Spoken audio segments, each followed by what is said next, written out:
Sahana vavatu, sahano bhunaktu, sahaviryam karavavahe, tejasvina vadhitamastu, ma vidvishavahe. Om Shanti, Shanti, Shanti. I want to give us a context what we have done so far, right, in reference to chapter 14. Because chapter 14 comes before chapter 15, obviously, and there's a connection, right, between each chapter.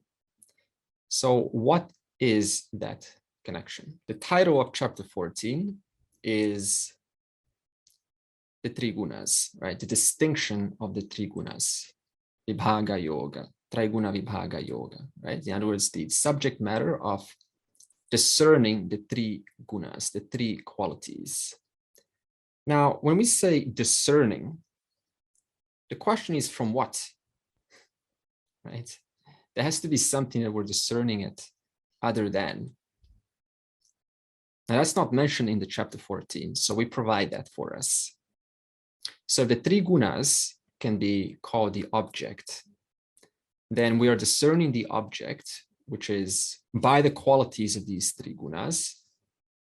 We are discerning that from the subject. So what do we mean when we say the object? It means anything that is an object, right? Anything that is an object of knowledge. It comes within time. Could be your body, right?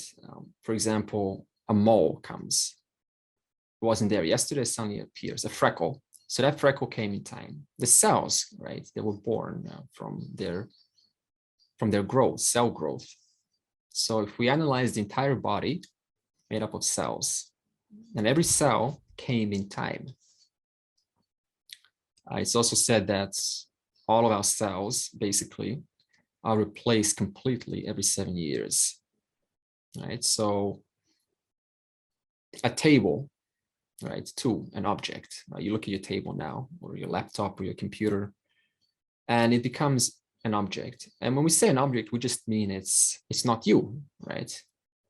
You know you're not the table. You know you're not the pillow that you're leaning on or sitting on. And we also know we're not the body. Right? If we were the body, then, you know, we have a little cut, and then our entire being is cut, right? Someone has an arm amputated, and suddenly a portion of themselves is amputated. That's not our experience. However, there's only one difference between a table or a pillow and your body. And what is that difference? They're both objects, right? They're both objects of knowledge, right? Because we speak about them.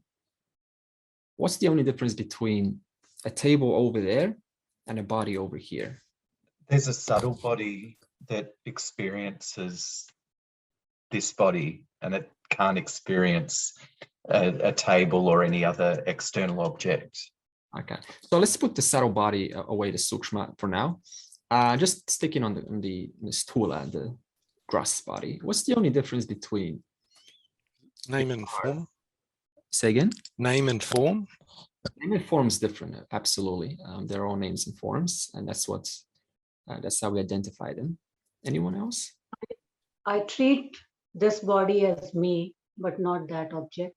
Good. So Meena has come to the right point. Even though we know we're not the car, nor the body, we have a special relationship with the body, right? That we don't have a relationship with anything else, not even our closest loved ones. We don't have that same relationship as we do with the body. And for that reason, it becomes slightly harder to conceptualize or to think how this body may be other than myself. However, that's the only difference, right? So objects over there, absolutely, I don't become. Body, I don't become. But the only difference is there's a special relationship that we all have because of this body being so close and intimate. Let's go into what David said. What about the subtle body? When we say the subtle body, we just mean the sukshma sharira, or the mind, even though mind is not absolutely accurate because technically manas is responsible for your emotions. So the best name is a subtle body. Subtle body consists of the manas, the buddhi, the intellect, the discerning capacity, the thinking, right, agent, the ahamkara, the owning agent, the one that owns the experience, and the chitta, the memory, also the doubting, right? Samshaya, vishaya, right? So in other words, doubt, certainty, doubt, certainty. All of this is an activity of the mind. Cognitive function, activity of the mind. Analysis, activity of the mind. What do you mean by that? Inquiry, analysis of the mind. Ah, I understood what you meant by that. Conclusion, activity of the mind. Can you say that again? Missed some form of information. Curiosity, a form of mind. An activity of the mind. And we also know that this mind cannot be myself, the subject. Because in our analysis, we conclude that there was a presence that was present before a cognitive function appeared, right? And the mind thus took on that form in the form of that thought. The presence remains while that cognitive function is available. And that same presence remains when that cognitive function is no more, right? When it's been solved or resolved or forgotten. Well, the presence is not forgotten. It's only because of the presence that there's a recognition that the cognitive function has been forgotten. So now the next question is, what is the nature of this presence? The presence in whose presence the cognitive functions come, are sustained, are known to be sustained, and are known to go away. What's the nature of this? And the answer is chit. Chit, awareness.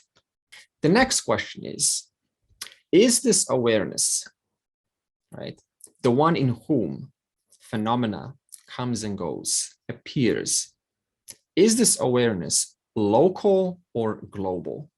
Is this awareness, this chit, universal, or is it localized to one single individual? It's global.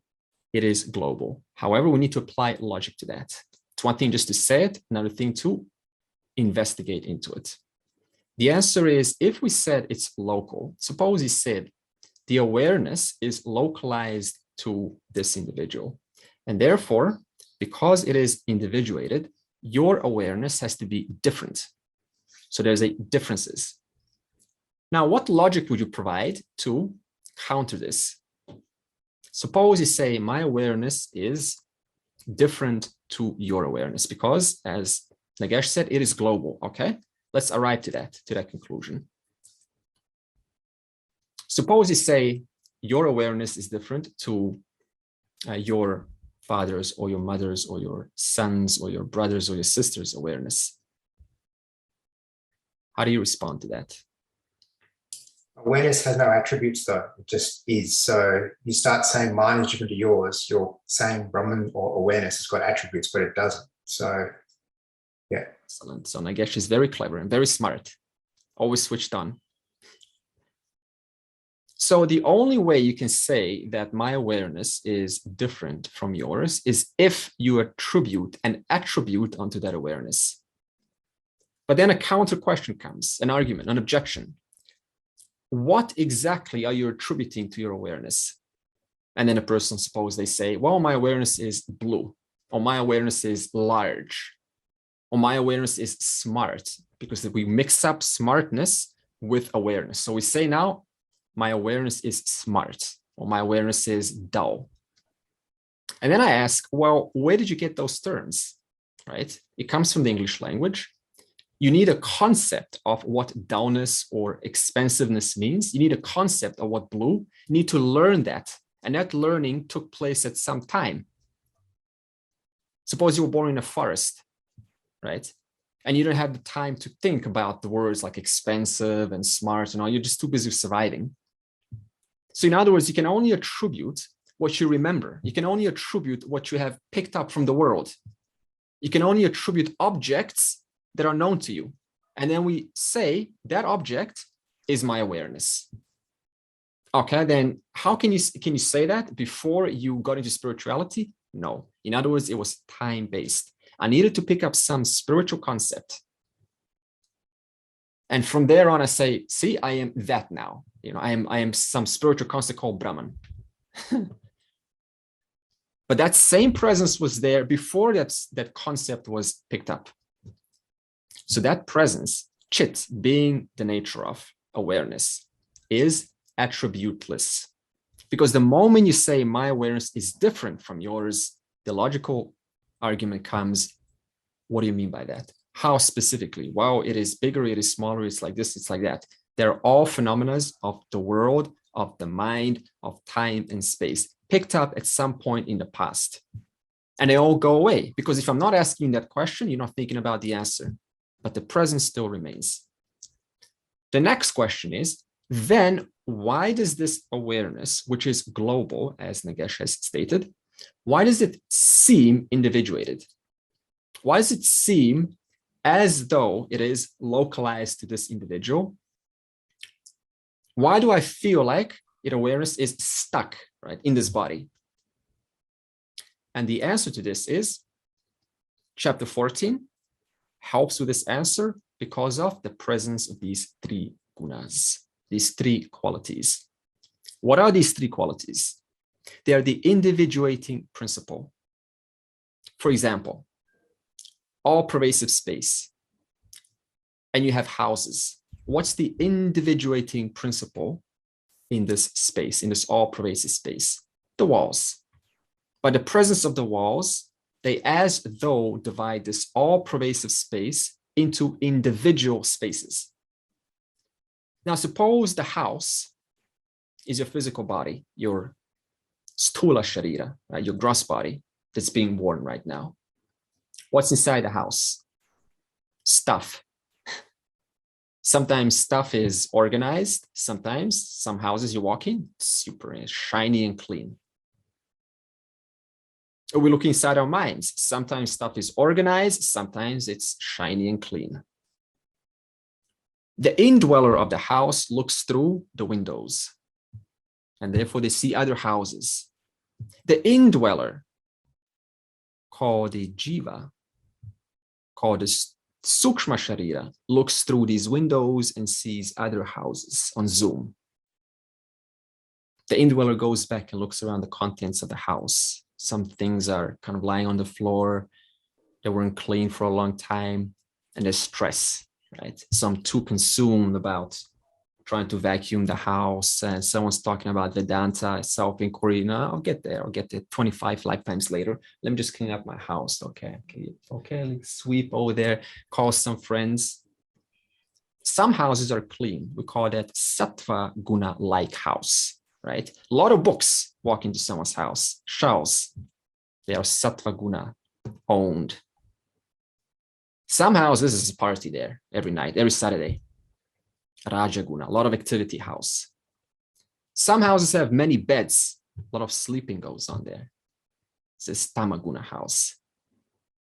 So every house, being as though the physical body, the gross body, has further an indweller. The indweller we call the subtle body, the jiva. The jiva looks through the gates like the windows. We call them sense instruments, jnana indriyani. And therefore we perceive other worlds, other people, other concepts. And those concepts come through those windows, and then we work with those concepts. The next question comes, how did this universe then come about?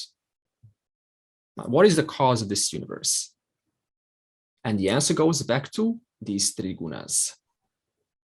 And these three gunas, what are they?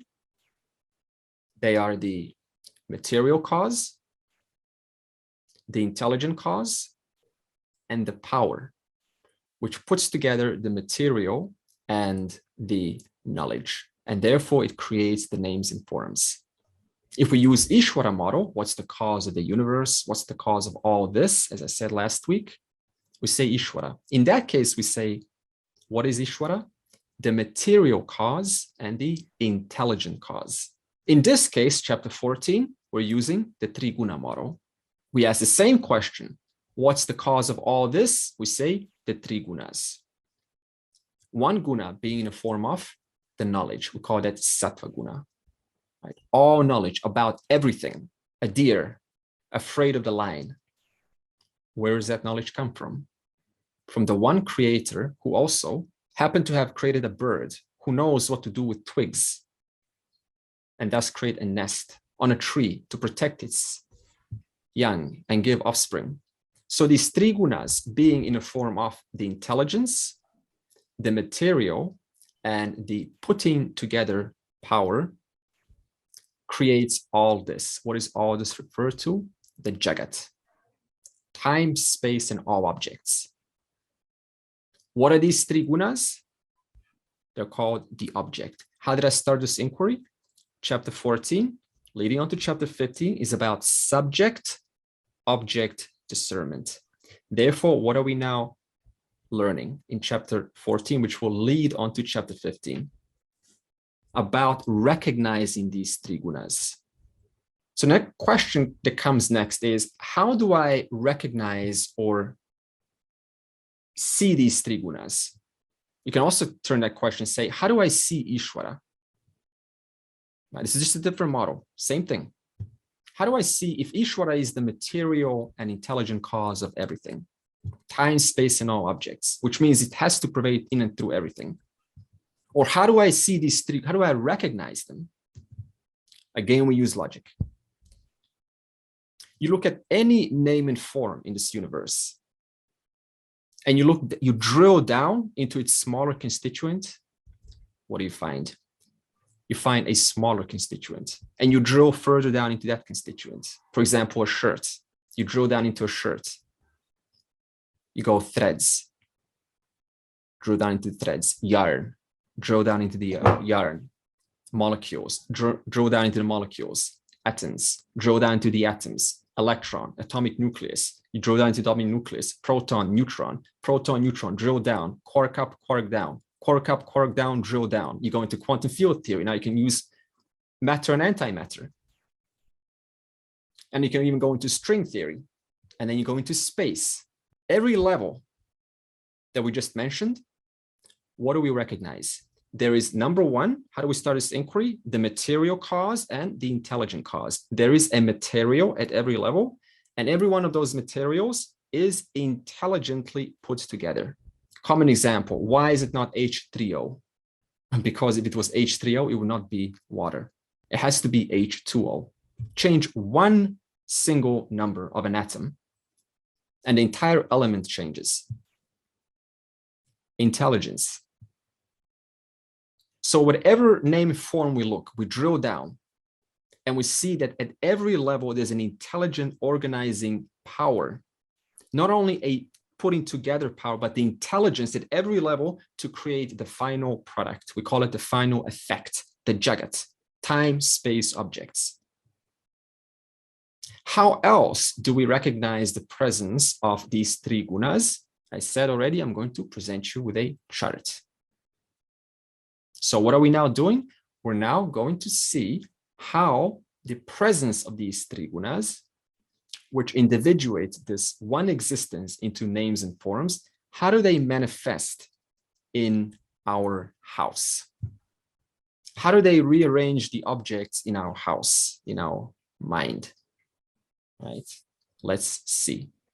While we are doing this, see it not as an academic study, but rather attempt to relate these qualities to your experience, and then recognize all of these qualities are what we call the three gunas. The object. On the top, we have sattva. And what kind of qualities does sattva manifest in our minds? Knowledge. So we have love for knowledge, love for books, love for the scriptures, or any kind of field of endeavor. That is sattva guna. Reason. One is attracted to peace. That means things have to be calm, and generally they value a sense of order in life. When things go out of order, then they will try to bring it back into order. And goodness. So any kind of morality or righteousness or honoring the values in chapter 13 that we spoke about. it's shown in as such a mind, owing to sattva guna dominance. Brightness, this is bright intellect, sharp, depthful. It's able to bring out the depth of things. Love, this is acceptance and accommodation, another way to understand it. Understanding, in other words, able to see it from another point of view, but also to grasp or assimilate a concept. Self-control, forbearance, forgiveness, patience, enthusiasm, discipline, concentration, memory, sensitivity, naturalness, and alertness. Better to say alertness of the mind. A mind sensitive to the environment. And what's the opposite of that? Well, we've seen making mistakes or negligence, like when Pandu shot the arrow accidentally and killed the sage and his wife. That's an example of tama guna, lack of sattva guna. Therefore, he made a mistake. Examples: humans can exhibit predominantly sattva guna. Indeed, so we're the best examples or instruments which can exhibit this. And some of the other examples is tulasi, lotus flower, pipal tree, a cow. You notice how a cow is calm amidst traffic. I was going through the checkpoints from Tirumavalai back into Chennai, and there's 8 lanes, and then the cow is just in between the lanes, chewing grass or chewing gum, bubble gum, whatever it's chewing. Relaxed, chilled out. Big lesson right there. Sattvic cow. Swan also manifests more of a sattvika in nature. Okay, that's why swans are generally different than a crazy vulture. Body, subtle body. So the jnana indriyanis, the organs of perception, they're all sattva guna. They have to be a pure mirror in order to reflect the objects of the world. Right? If you spoil the mirror, I put a lot of dust, then you cannot quite make out objects in the world. So they have to be made that pure sattva guna. Okay, red. So this is Rajaguna. Activity, ambition, dynamism, restlessness, haste, anger, passion, greed, impatience, jealousy, worry, distraction, superficiality, stress, tension, and indulgence. So anything that induces this kind of quality in this world, then you can make a choice. You can say, do I want to stay in an environment that continues inducing indulgence, passion, worry, greed, restlessness, or do I want to move to an environment that induces understanding, sensitivity, alertness, enthusiasm, right? Accommodation and virtues. Okay, examples. Animals exhibit more rajasika, rajaguna.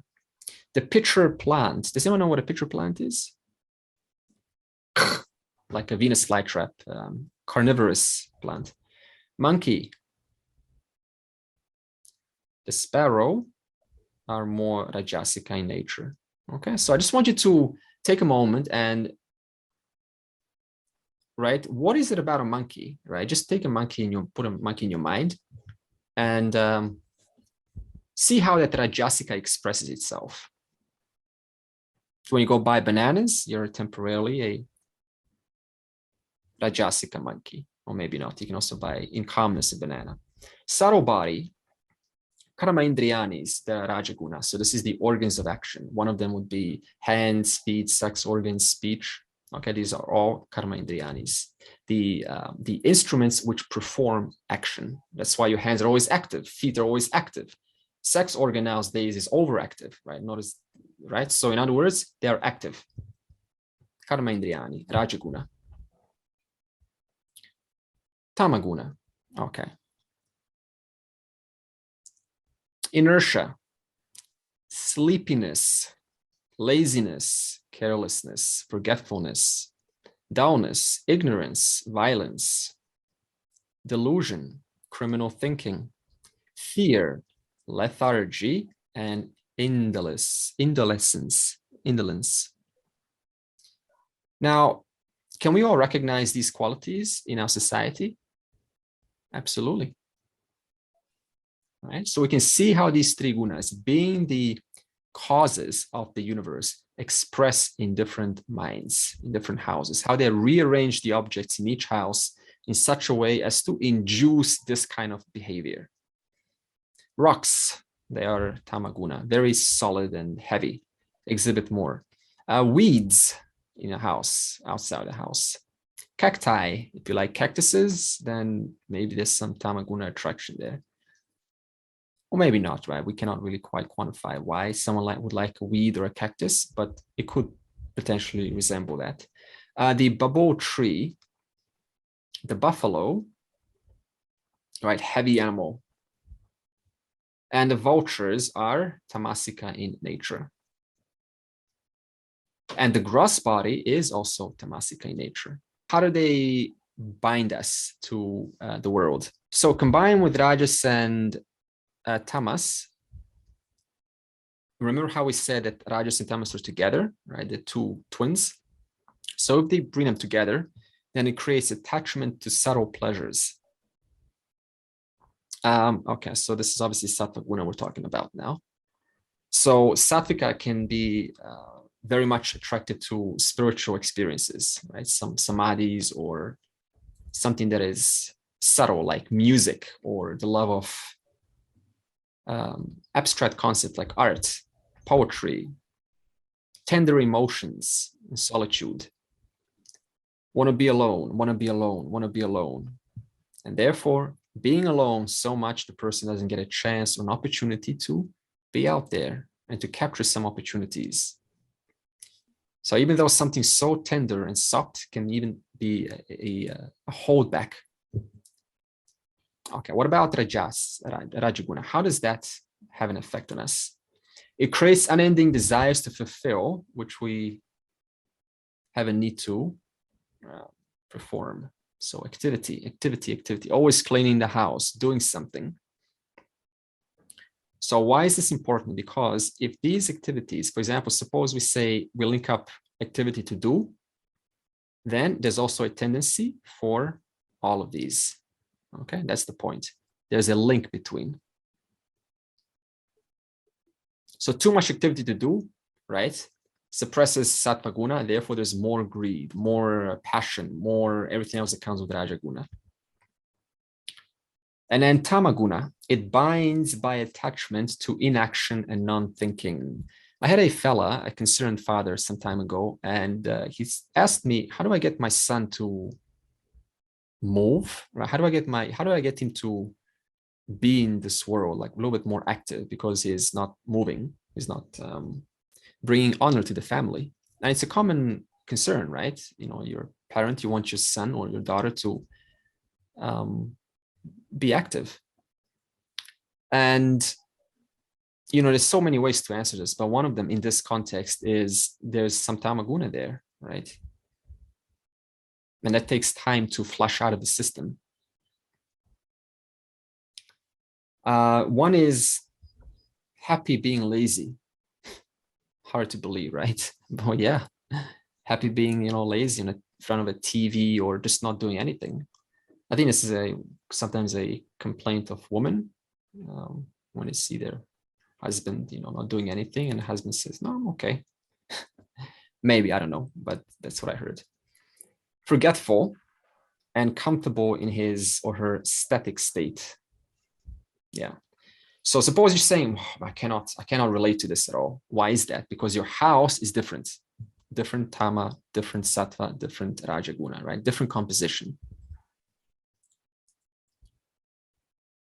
The lazy man remembers his duties, but either does not perform them or postpones them. In other words, there's a big to-do list, doesn't get done. So far we are talking about how these gunas come about and how they show up. What about the dominance in terms of our senses? When your sense organs are sattvic based, then the perception is sharp, keen, sensitive, and focused. When they are Rajaguna dominant, they are unfocused, confused, vague. Right? Things are not quite clicking. Once someone says something and you feel like an airplane just went over you, things went over my head. Rajaguna. And Tamaguna senses, they are slow and doubt out. It often happens after an alcoholic, like a night of alcohol, right? The next day, the senses are dulled out. They're not picking up as much. They're not so sensitive because they're being abused, over-abused. Okay, what about a lifestyle? Suppose you have a sattvic lifestyle. Okay, is natural and elevating emphasized by, okay, simple living, high thinking, right? Philosophical thinking. It is elevating. In other words, it uplifts you. It uplifts those around you. When someone's in your presence, they feel uplifted. They feel enthused, inspired, cheerful. Those around you are cheerful. You're also cheerful, friendly, spontaneous, and uncomplicated. Spontaneous is another huge quality of sattva guna. One does not necessarily need to think before they act, right? They're just spontaneously acting out of that sensitivity to the environment. Okay, what about Rajaguna? It's an artificial one, and selfish thinking becomes the guiding principle for high standard of living. So this is more about me, myself, and I, or my family, and less for others. And there's just no concern for others. What's a little concern there? Constant competition with others to acquire and to enjoy. And this is basically the Kali Yuga dominance. And we observe this in majority of the countries nowadays. And it's only been increasing since 1900s, since we brought in technology and industrial revolution is taking place, right? More apart, more towards oneself. In America, 1970s, that was the last time we had this communal spirit. The 1980s, we had the stock market spirit, right? Achieve, go, become big. So, and we're still now into that, right? Growing into that sense of individuality, more for me, less for others. And tamaguna, it's a self-destructive lifestyle that can also cause harm to others. So as we saw previously, violence, discouraged thinking, and pessimism. And it just brings the person down, right? It's just a pulling down. It's got a huge gravity to it. It pulls one down. And finally, I think there's one more. Okay, what is the effects of guna afterlife? So suppose a mind sattvic in nature dies. What's the effects of that? Yeah, so the sattvic mind rises in its experience in terms of field of experience. It could be in a much more privileged family, much more conducive environment on the Manushya Loka on earth. Or if you want to talk about the 14 lokas per the Vedic model, then the subtle body travels to a higher experience, a higher domain and higher loka, like Svarga Loka, right? We have, or Pitra Loka. Rajaguna, we have reborn as a human being in the environment where the action is demanding, work, right? Movement, activity. So, suppose a business owner dies, born most likely as another human being because they died in that sort of attain. So take, for example, Warren Buffett, right? Old fella, smart, but old fella. And then dies. What happens to such a jiva? Manushya Loka. Back into a family that is either rich, financially apt, a tendency for attainment of goals, right? In other words, one simply continues where they left off. Tama guna dominance. We have a human that is born in a lower field of experience, either as a plant, maybe a kangaroo that gets road killed in Australia, something. We don't know. But it could be an animal, it could be anything that implies that lower, less privileged experience. If you look at even animals themselves, a dog has much more chances of living a good life compared to, suppose, a wolf, right? Or an antelope. But even an antelope has a very good life compared to, right, an ant that gets squished in one little step. So even at the level of the animals, we have different privileges. Even at the level of humans, we have different privileges. Even at the level of plants, like trees, we have different privileges. Some trees are weak, right? They're prone to being cut for use for timber and for houses. And some trees, suppose the English oak tree or some well protected, that just has this cultural, like a peepal tree, right? Don't cut it down. So even plants themselves have privileges. And finally, this is for a jivan muktaha.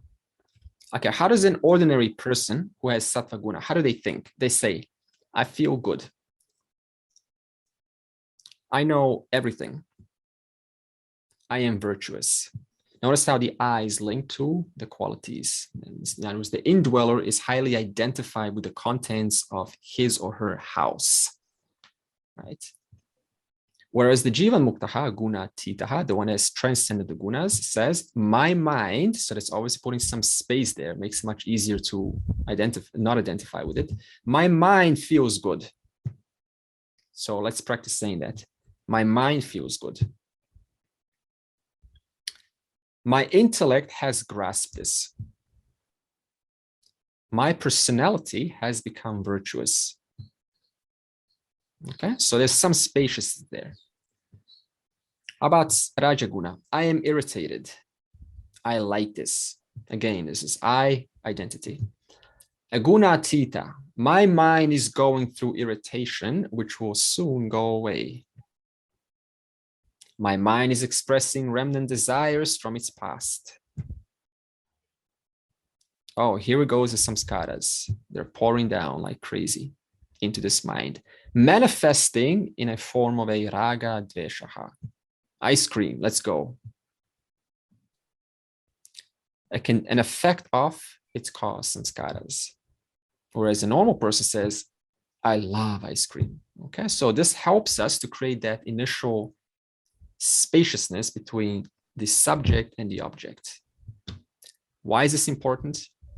Because since beginningless time, we have always gone into the habit of placing the conditionalities onto this I, always identifying with the conditions.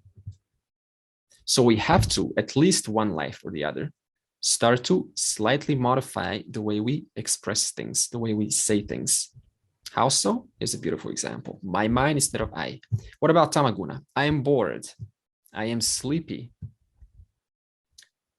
Gunatita, my mind is about to become bored. Oh, the boredom known to me is now finished. Andre, just a previous teaching was that it was punya and papa karma that determined the subsequent loka. So how does that relate to this? Yeah, sure, because a sattvika personality will, as we saw in the list, will produce actions virtuous in nature, right? They will produce actions which are righteous, right? They carry sensitivity towards others. And therefore, it's going to have a positive consequence. It's going to have a punya consequence. Whereas tamasika will produce harmful, will produce non-complying actions with the environment, right? It will separate itself. And that's going to have a consequence also. It may not immediately come. It's called adrishta palam, right? Unseen, it's yet to come.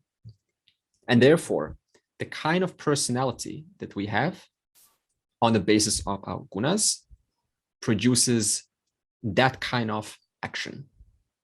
Okay, we just saw that. And that kind of action will have a consequence. And because I cannot experience all of those consequences in one lifetime, right? Because maybe the environment is not conducive. Suppose you now did so many good things, but then you go to prison, right, to help the inmates, right? And you get treated really badly, right? You're probably not in the right environment for that goodness, those consequences to come to you, but they have to then later on, next birth maybe. Okay, so the kind of actions that we put out in the field determines the kind of consequences received. The type of consequences received determines the kind of life we are privileged to, the next life. Yeah, so that you can, it's more related to what you do about some of your previous actions, like early in life. It's so you could be bad early and then undo it by becoming sattva.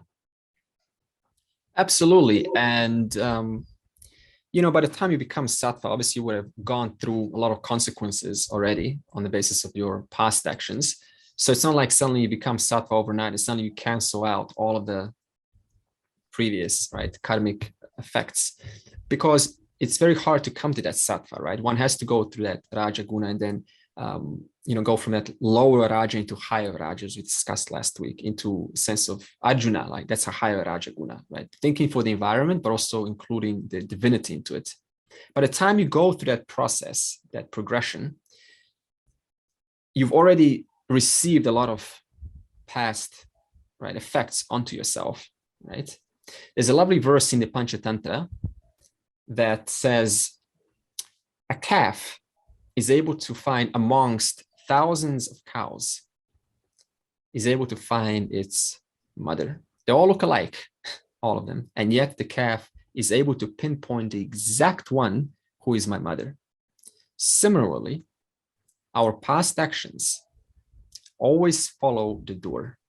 No matter what life you find yourself in, they always find the door. And therefore, that door of those past actions always receives the consequences. Everything that we're having now in this life, the type of life we're experiencing, why is that so?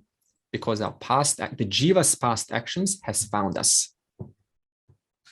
Here, let me offer you the methodology, right? The one that's going to set you free. Or here, let me offer you a unfortunate cancer, right? All of that is a product of these past consequences. Here, let me give you a body with one extra chromosome, right? Here, let me give you a body that's going to prematurely die right after death or right after birth. Or here, let me give you a body that's going to be healthy in a privileged family. Or here, let me give you a royal family into which you will be born. Or here, let me give you an ordinary family into which you will be born. All of that is a product of the totality of these actions that the doer has performed in the previous cycle. If you look at creation as one cyclical nature, then all of these problems get resolved, right? In terms of why all of this, why differences, why is one person privileged, one person not privileged? Because in the West, we have this linearity. We think this is the beginning of one's life and that's the end. And that's how it is. That's where it stops. The moment you bring circularity, where's the beginning of a circle? Can you find it? Yes and no. Because every point of a circle is both a beginning in reference to the moment right before it, but also the end in reference to the moment right after it. No matter where you point in the circle of life, it is both the beginning and the end. In fact, there's a nice song in The Lion King, The Circle of Life. You should listen to it. It's a brilliant song. They really were tuned in. Every 24 hours that we live, at least 6 to 8 hours, we are in tamaguna in sleep period. And in sleep period, not all of us are going to get long hours of deep sleep. We differ in the amount of deep sleep. So there's a lot of restlessness in the sleep too. So does that count as rajasic or sattvic or tamas? Because we spend quite a lot of our time in that phase of sleep in the 24 hours, take away 8 hours.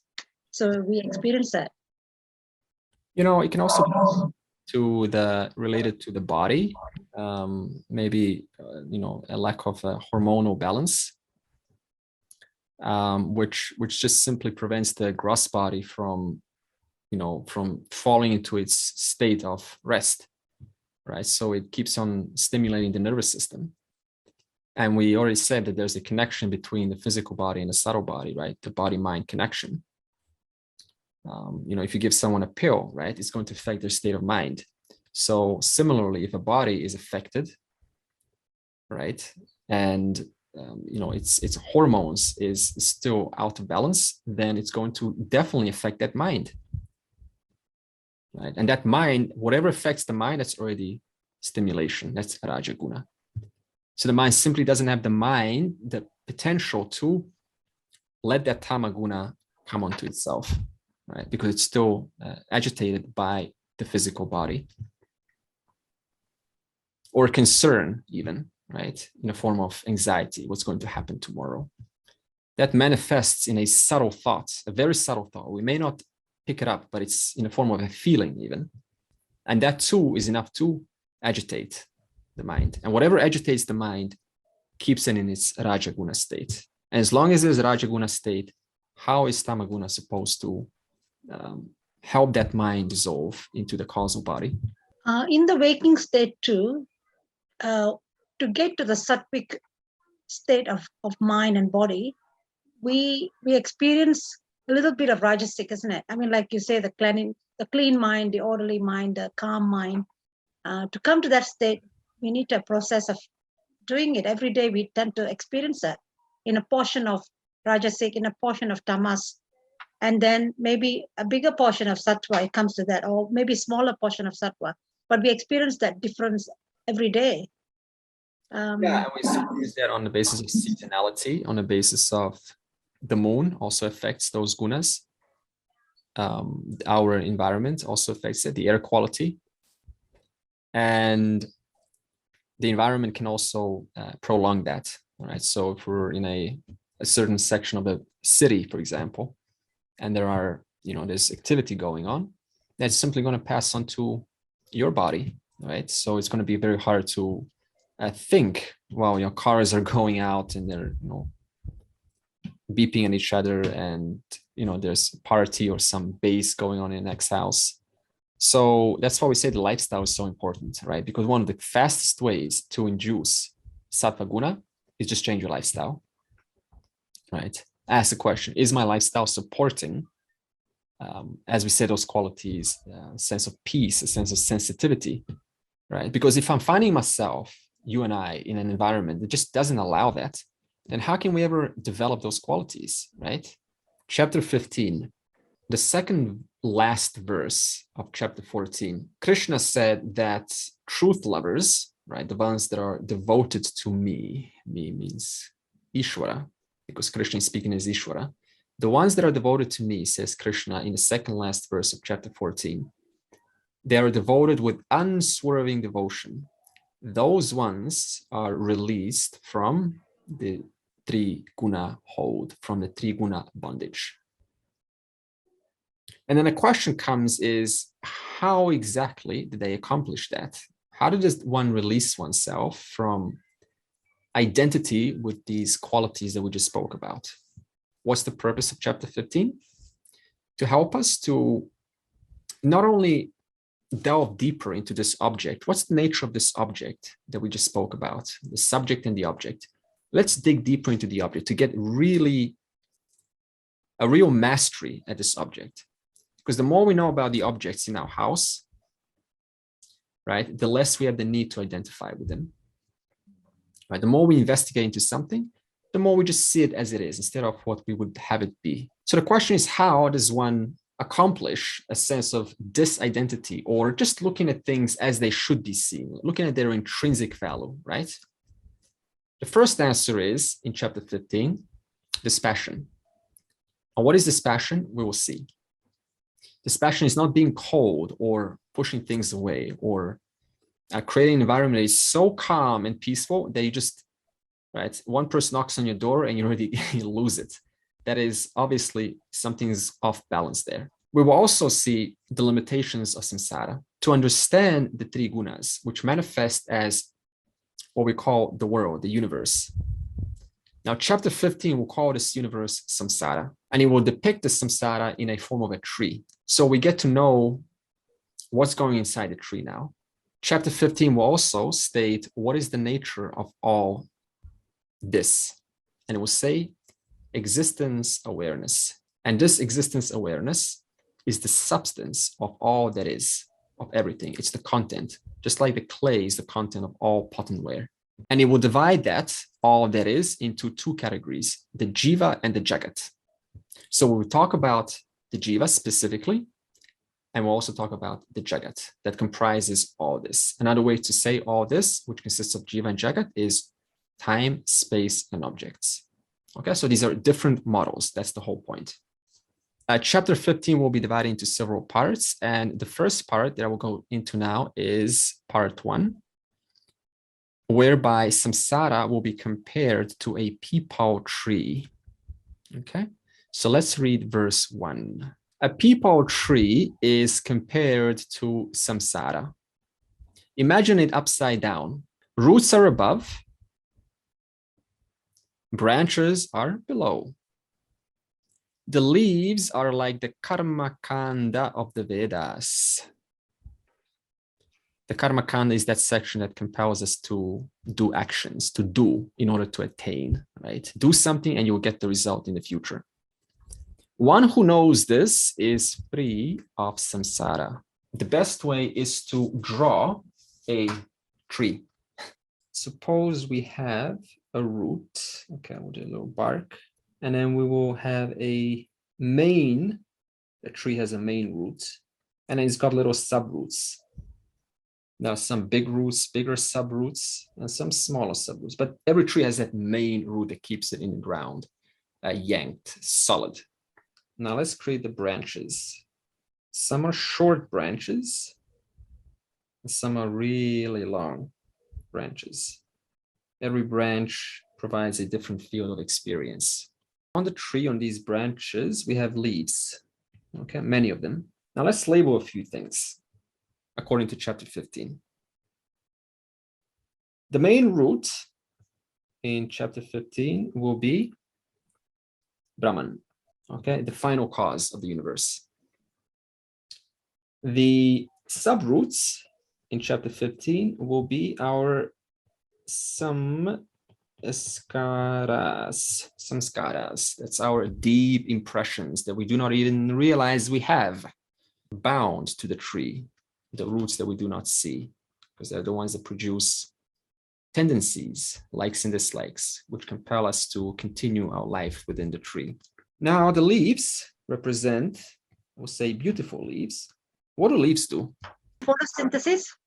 Yeah, good. So nutrition. Makes chlorophyll, yeah. In other words, leaves sustain the tree. What sustains samsara? Desires. What else do leaves do? Especially when there's a lot of them. They hide. There's so many leaves, I cannot see what's on the other side. And therefore, I'm compelled to go and peek through. But when I peek through, what do I see? More leaves. In the hope to see something on the other side, I come closer to the leaves, because the leaves that represent desires. And I peek through again, I see more leaves. What else do leaves do? They hide the prakriti, they hide Ishvara. We can say the three gunas. Okay, they hide the intelligent material nimitta upadana karanam of the universe. There's so many of them. Now, what's at the end of the branches? The buds. We can call them shoots. What do? They grow into new branches, which in turn give new leaves, new desires. Now, what do the buds represent? Sense objects. Now, what do the branches represent? Field of experience. Okay, the 14 lokas. Okay, some are big branches, privileged branch. You want to get onto them because they're shady, right? They provide the right type of experience. Some of them are at the bottom, or in this case, the top, and they're small, right? They're feeble, they're shaky, you can fall off anytime, scared. It's a different kind of field of experience. Okay, and let's put a division, and we'll say like this. This is Mithya, and above is Satyam. Do you know a fractal? What a fractal looks like? A fractal is a different model, but it's the same concept. And just imagine the blueness, right? The background is the Satchit, right? The final reality. By the presence of this final reality, there is what we call the apparent world, okay? And the apparent world looks very small, right? Tiny. And then you go, okay, well, let's investigate into this world. And then you go, okay, so I kind of feel attracted, maybe, zoom in a little bit, right? You wanna zoom into samsara, into the world. I kind of like this little island, be lonely and, secure in my little place, not bothered by anyone. So let me go right at the end. Okay, I'm getting there. Find my little house. Is this ever gonna end? It's okay, I'm busy exploring samsara. Oh no, I'm almost there.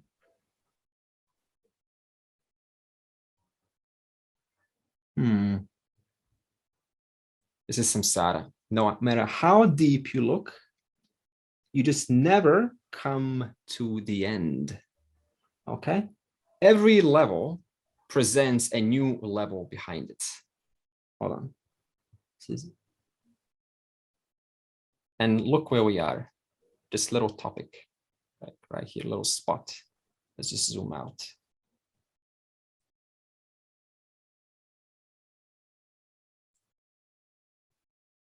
Samsara. Where were we? Right at the end here. And look at all of this, right? 3 colors, right? The gunas. So much to see. So much to explore. Zoom in, you find more of the same, right? That's samsara. A real beautiful model, this fractal, by a mathematician. And so he wanted to show that through mathematics, that no matter how much you zoom in, you can always create the same copy of the last version, just in a different way. So you're just getting more of the same. Yeah, so these 2 models are complementary, the samsara tree and the fractal. Now, what's the purpose of chapter 15? The purpose is moksha, liberation, freedom from this samsara tree. The question is now, what is samsara? Because suppose I just say samsara, say, okay, what is samsara, right? Why should I free myself from something that I don't know what is the nature of that? So what is samsara? It is going in endless loops. It is going deeper into something that has no end. It is going more into something that makes me feel like I'm progressing, like I'm getting somewhere, but in actuality, one is getting absolutely nowhere. They're just getting more of the same copy that they saw previously, only to be fascinated by new versions in different combinations and permutations by the presence of these 3 gunas, giving an impression as though one is arriving to a certain place, and yet one is arriving absolutely nowhere, but into the very place from whence they started. One feels like there's a high on every fix, and there's a low on every crack. And thus one is compelled to fix things and to avoid the cracks, like a huge wall, holes, and I'm trying to plug. When I plug one hole, what happens? And there's another hole pops up and there's more water leaking, and I plug that hole. And then all my fingers are, right, too busy, and then more holes. And I call my friends and I get them involved into my little samsara. And they are starting to plug my walls, right? And then eventually the whole tree collapses and falls. And then I drown, and then a new life starts. Quite a story. Okay, so it's a struggle for peace, struggle for harmony, struggle for making things the way that we would otherwise prefer them.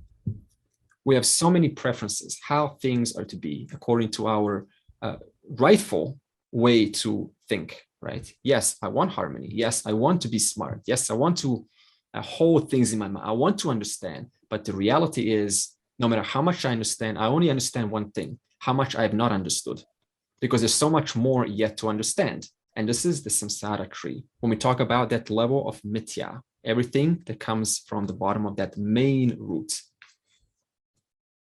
Okay, and then we involve other people, right, to fix our problems. And other people involve us. And so the whole tree is huge activity trying to jump from one field of experience to the other, from one branch to the other, right? Because the leaves of desires are so compelling, they just want to make us explore that tree. Despite me saying all of this, you say, no, I don't mind, you know, it's all cool, it's fine. I'm quite comfortable here. What's going to happen then? You're not going to be attracted to moksha, because we just said the purpose of chapter 15 is freedom from samsara. We explain a general overview of samsara, and I say I'm okay with all of this. You know, I still have my little dog on the side and puppy here and puppy there. They're called toys, right? World toys. And they're giving me enough comforts, right? That I don't complain that much. Suppose you say all of that. Therefore, I'm then not going to pursue moksha. And what is the means to moksha? Jnana yoga, self-knowledge, the knowledge which removes ignorance of my nature. Therefore, if I have no issues with samsara, I'm not going to chase for moksha. Therefore, I'm not going to be interested in jnana yoga. And what is chapter 15? Jnana yoga, self-knowledge. And that is why you can offer this knowledge to an individual highly successful in this world, right? And they love succeeding. They love participating in that fractal that you just saw, exploring more options. And you say, here's a way out of that. No thanks, right? So we first have to see the limitations that are imposed by this samsara, by finding oneself in a limited form, wearing a limited form, governed by limited experiences in a short amount of time, and then starting the whole process again, learning the basics, walking. A professor knows 25 topics, suppose, and respected, highly acknowledged in society. Next life, you're a zero, all over again, right? So what of all of that appraised in the past life? What of all of that? It's gone. Have to restart the basic skills again. That's samsara. So Krishna starts with the analysis of samsara for this very reason, because Krishna recognizes the problem, right? The problem that keeps the individual bound to this attractive tree, which seems comfortable, but it's just, as I said, more of the same. In the Katha Upanishad, section 2, canto 3, verse 1. Verse 1 of the Bhagavad Gita comes from that very verse. So Krishna is borrowing from Katha Upanishad 2:3:1. And that verse, just like this verse, starts and says, samsara is like the peepal tree. What is a peepal tree? In Sanskrit, we call it the ashwatha tree. Ashwatha in Sanskrit means not there tomorrow. What is today the same like yesterday? Not one thing in the universe is today the same as yesterday. Not one. Body has lost cells, gained new cells, new experiences, new people, new ways of thinking. Everything is different today than yesterday. No correlation whatsoever. And therefore, it was an appropriate name to choose. The Ashwatha tree, not there tomorrow. And thus he gives this name for samsara. Whatever I've attained today and thought I accomplished and worthy of appraisal, worthy of being proud of, it is Ashwatha, not there tomorrow. And Krishna starts by comparing the samsara tree that we have generally given an overview of and the common tree, an ordinary tree. The first comparison is both are huge. Now, what is an ashwatha tree if you were to imagine it? It looks like a big mushroom, right? So big bark and then a maybe straight surface on the bottom, a base, and then it's like a mushroom, like huge. So much activity in that tree. Both are huge, vast. He says, avyayam. Can't trace the beginning of either. There's no beginning of a tree. Where do you point a beginning of a tree? Can't, because that's the beginning of one branch. It's not the beginning of the whole tree. The root, which root? Can't point it out. There's no beginning, middle, or end. Samsara tree is the same. And one of the most common questions that comes is, when did the first jiva come? When did the first man or woman come? Why? Because the person's thinking in linearity, whereas there's no beginning nor end, and therefore there is no middle also. When did the first jiva come? Can't answer, because jiva is an effect of the past cause. When did the first jiva come? And why did the first jiva come? Because of its punya papa, right? Because of its consequences. And where do those consequences come? From the past life. Where did the past life come from? From the life before that. So in other words, one's life today is a product of yesterday.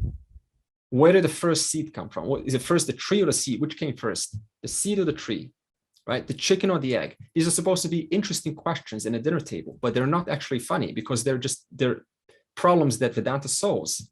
They just reveal the person's thinking in linearity, but creation is circular. When did the first tree or seed come? It didn't. They were both there in potential. They never started. They were always there. The principle of seed, the principle of tree, the principle of white blood cell, red blood cell, anything in creation was always there. Next comparison is they're both inexplicable. It means they cannot be comprehended. They cannot be categorized into a logical order. You cannot put them and say, I am now satisfied. Isn't this the problem in philosophy? What is philosophy trying to do? It's on the basis of trying to create an integrative approach and resolve the contradictions within creation. Impossible, because samsara is inexplicable. In other words, nothing in samsara is either an absolute effect nor an absolute cause. For example, from the standpoint of tomorrow, today is the cause. What caused tomorrow? Today, right? Today is the cause of tomorrow. But today is also an effect in reference to yesterday. So which one is today? Is it the cause or is it the effect? It's inexplicable. You cannot absolutely define it as either a cause or an effect. It depends on the standpoint which the person is viewing it from. The parent is a parent in reference to their son or daughter, but that very person becomes immediately a son or a daughter in reference to their parents. So which one are they? Either a son or daughter or a parent? Inexplicable. You cannot absolutely define it. Take now, for example. Now is an effect of past causes. So whatever we're experiencing now, we can call fate or destiny. One of my close friends, they suddenly had kidney stones out of nowhere. And they said, this is my destiny. You're right. It is your destiny. On the basis of what? On the basis of your lifestyle, right? So the effects today are called destiny or fate in reference to all of the things that took place before. But in reference to the actions that we have control over right now, today becomes free will in reference to the future. So which one do we have? Fate, destiny, or free will? You cannot explicitly categorize. It's inexplicable. I want a happy tomorrow. What I'm going to do today, I'm going to live a conducive lifestyle, right? I'm not going to watch movies late night. I'm not going to abuse the body, right? All of these are choices called free will, freedom to act, freedom to will. Therefore, in reference to today, it is free will. Tomorrow comes and I go, it's such a great state I'm experiencing. It's my destiny. It's my fate to experience this. Why? Because of all of the things you have done today. So is today fate or is today free will? It depends on the standpoint. The next one is the roots are invisible for both the peepal tree and the samsara tree. Right? You cannot see the roots, but you know there logically must be roots because of which this tree is sustained. Just like this world, you cannot see this intelligence. Where is this Ishvara intelligence? Show me. You cannot quite point it out directly, but upon analysis, as I just described at the beginning of this session, look, any form resolvable into a further form. At each level, there is an intelligent organization and putting together power. That organization, which is an intelligence of itself, and the putting together, we call that Ishvara. So upon analysis, we can recognize, but based on pure perception, it's very hard to see. So the roots cannot be seen on either. In other words, just like your behaviors, where is this coming from, right? Where is this response coming from? Did you see that before? No, you only see your response when it comes, right? So suppose COVID comes and suddenly the person starts buying all the toilet paper. Where was that behavior before COVID came? It was in potential. The lack of consideration for the environment was in potential. You just needed the right environmental trigger to bring it out of the potential. And we call that potential the roots. What's going to happen 5 years from now, 10 years from now? Is the stock market going to crash? Is some country going to go into a recession? We don't know. But whatever is going to happen 5 years from now, that is already taking place right now. And we do not know it. We cannot say what it is because it is in the form of a root. It's invisible, but the potential for it is there in the future. The next comparison is the peepal tree has many branches, and those branches are, some of them are higher, middle, and in the lower region. Okay, so there's different levels of positionality in reference to where those branches are. Samsara tree is the same. It has different worlds, right? If you were to categorize the world in terms of human being privilege, animal privilege, and plant privilege, you can say that the human being has most privileges, right? We're not eaten just like that. We're not just slaughtered just like that, right? There's a certain life value for a human being versus one of an animal in nature, right? So in other words, the human being lives on you could say a higher branch, a higher field of experience with more privileges than one that lives perhaps born in a less privileged family. So every branch represents a field of experience. And in the verse, it's also equated to the 14 lokas. In other words, the 14 lokas, what are they? They are, according to the Vedic model, comprise the entire universe, worlds within the worlds. We're in Manushya Loka. But even Manushya Loka has worlds within worlds because Mithya is always form within form within form. You take the Manushya Loka. Yeah, but you still have the plant and you have the animal and you have the human being. In reference to human beings, you have further privileges. Plants, you have privileges, right? As I said at the beginning of the session. And then you can even have, suppose you just take the ants, right? And there's the ants who are in a playground of kids with a magnifying glass, and there's the ants who are in nature. The ants in nature have more privileges than those ones that are about to get, toasted. So everywhere we look, there are privileges. The next one is the tree is full of leaves. The leaves cover the trunk. They cover other branches. And therefore, we get negligent. We don't see other fields of experience. We get negligent. We don't see or not sensitive because it's all covered by leaves, by desires. I'm too consumed with my desires, right? What I like, what I don't like. And therefore, I disregard your feelings. I disregard what you want because all I see in front of me is what you mean for me. I do not see you. I see my projection. The leaves. The leaves cover not only other branches, they also cover the main bark from which all of this comes. And therefore, the question of inquiry into what is my purpose, where do I come from, where do we all come from, that is not even in one's sphere of perception. We also said that the leaves are helping the tree for nutrition, right? They absorb the moisture, they absorb the heat rays of the sun, the actual sun rays, and they convert and sustain that tree. And therefore the tree is sustained. Now in the verse, it's going to say, okay, yasya parnani chandamsi. In other words, whose leaves are of the Vedas. Whose leaves, now you have to fill in the blanks here, because if you take out the karma kanda, you have to take the context and you say, okay, so the entire Vedas are like desires, to put the whole Vedas away, including the Upanishads. No, what it's referring to is the karma kanda section. In other words, the karma kanda is as though the green luscious leaves, right, which promise a future result. Here is a certain technique, do it and you'll get your result in the future. Yes, I want that, right? And so I spent 1 year, 2 years following that protocol. And I go, I'm not satisfied. Well, give me another karma kanda. And the whole cycle continues at the beginning. And therefore this leaves,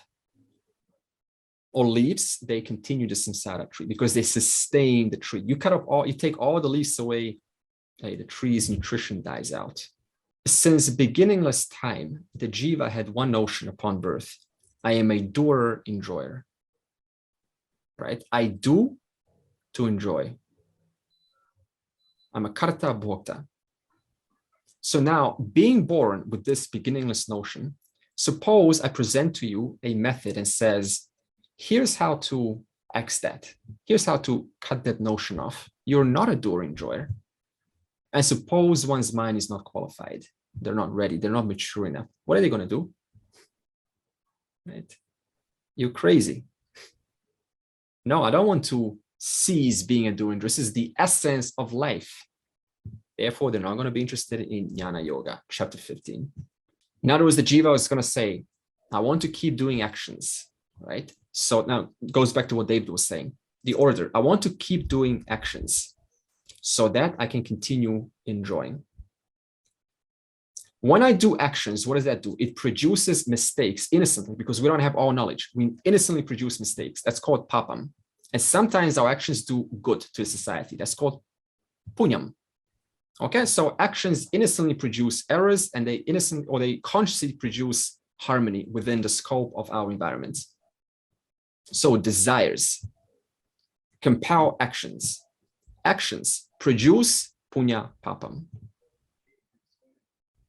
Punya papam demands a field of experience in which I can continue experiencing the effects of my past causes, right? The effects, the results of my past actions. And therefore the world has to continue for whom? The doer. And then I enjoy or suffer because of what took place before. Therefore, jnana yoga, a turn off. And that is why in the spiritual marketplace, we have supplements. What are those supplements? And they all do their job. Kundalini yoga, for example, action there. We have tantra. There's some action there. No pun intended. There is sects of yoga, many of them, right? Action. Here, I'm going to give you an action because you're a doer enjoyer. And you say, yes, I want that. That is just right up my alley. And they become popular, right? And social proof now makes it even harder to discern what is the right thing to approach and what is the thing that's going to sustain my ignorance. Very hard, because social proof makes it very hard to now recognize what is actually worthy of pursuit here. Kashmir Shaivism. All of these demand a lot of action, a lot of meditation techniques, and they're fine, but it tells you how it sustains that notion. I'm a doer enjoyer. So let's trace back. Actions compel, or actions sustain the samsara tree, right? Action sustains the tree. And self-knowledge puts an end to it. So obviously we'll talk about how to put an end to this tree. Now this goes into two extremes. Sometimes we go into action mode, right? Just action, like just a lot of rituals. And we end up being extremely pure, but ignorant, right? I'm a pure, but still ignorant of the nature of the subject. On the other extreme is we we avoid rituals at all costs. We say, I don't want any of this devotion, just give me self-knowledge. But the problem is what? When self-knowledge comes, I cannot quite understand, I cannot capture it. So we have to do both, okay? Both. I need to apply some sadhana to help this mind, but also I need to pursue self-knowledge. Next week, I will continue with the comparisons between these two trees, and there are several more.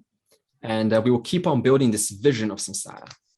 Yeah, so the world is not predefined because there would the world is constantly modified by jiva's actions. So the jiva itself modifies the world according to the use or misuse of one's free will. Okay, so there's no such a thing as a scripted universe, and we're just kind of living within that script, and there's nothing we can do, because that will bring many logical problems. The first of them being, so then that means what Ishvara has, like who's going to get moksha and who's not going to get moksha. So now we're turning Ishvara into a being with samskaras, a being with likes and dislikes. Okay, so the jiva's free will, use or misuse of it, is constantly modifying this entire universe. And this is what I wanted to point out next week. Sarve bhavantu sukhinaha, sarve santu niramayaha, sarve bhadrani pashyantu, ma kaschid dukkha bhag bhavet. Om Shanti Shanti Shanti.